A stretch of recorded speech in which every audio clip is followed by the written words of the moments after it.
इस सरकार की कमजोरी है।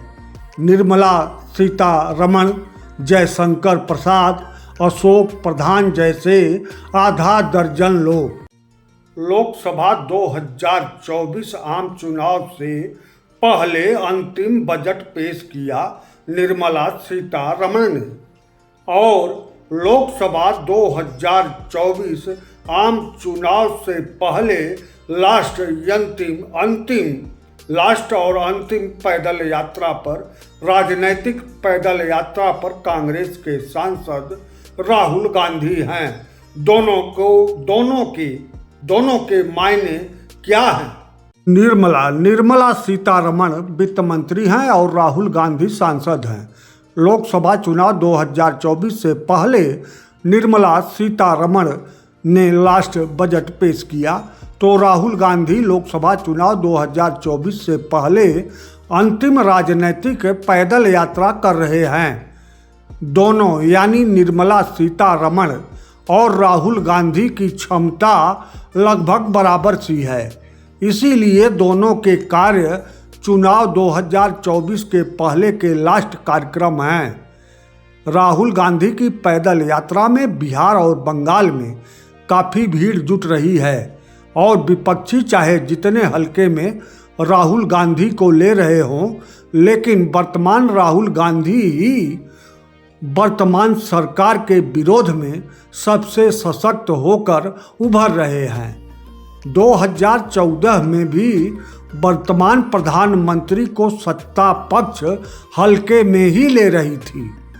पदयात्रा के दौरान राहुल गांधी ने कहा कि उनका संघर्ष अन्याय के खिलाफ चलता रहेगा, भले ही दूसरी तरफ पूरी दुनिया खड़ी हो। यह बयान राहुल गांधी के संघर्षशीलता को ही दर्शाता है। वर्तमान केंद्र सरकार की कमजोरी है कि वह अपने लोगों के भ्रष्टाचार पर न सिर्फ पर्दा डालती है, बल्कि अपने लोगों को भ्रष्टाचार करने का बढ़ावा भी देती है और अपने लोगों को भ्रष्टाचार में बचाती भी है और विरोधियों के भ्रष्टाचार को उजागर करती है। वर्तमान सरकार की इसी कमजोरी को 2024 में राहुल गांधी को फायदा मिलेगा, क्योंकि वर्तमान सरकार की कमजोरी या कमी से लड़ने का जीवट राष्ट्रीय स्तर पर सिर्फ राहुल गांधी ही दिखा रहे हैं। इधर निर्मला सीतारमण हैं, जो चुनाव पूर्व लास्ट बजट पेश करते हुए कहती हैं कि हमने भाई भतीजावाद खत्म किया, जबकि निर्मला सीतारमण वित्त मंत्री हैं और इनको भाई भतीजावाद खत्म करने का काम ही नहीं मिला है।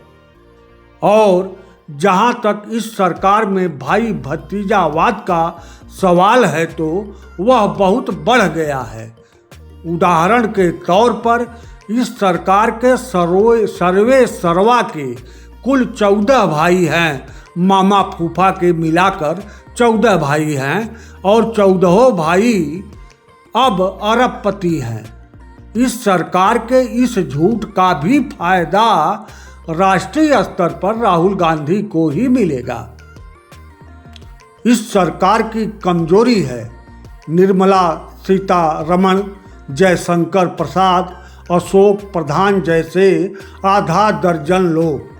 ऐसे कमजोर लोगों का भी राष्ट्रीय स्तर पर राजनैतिक रूप से राहुल गांधी को ही फायदा मिलेगा। राजनैतिक विरोधियों को राहुल गांधी कांग्रेस विपक्ष की कमजोरी लग सकते हैं, लेकिन भारतीय राजनीति में कमजोर कड़ी ही मजबूत राजनैतिक परिवर्तन लाती है।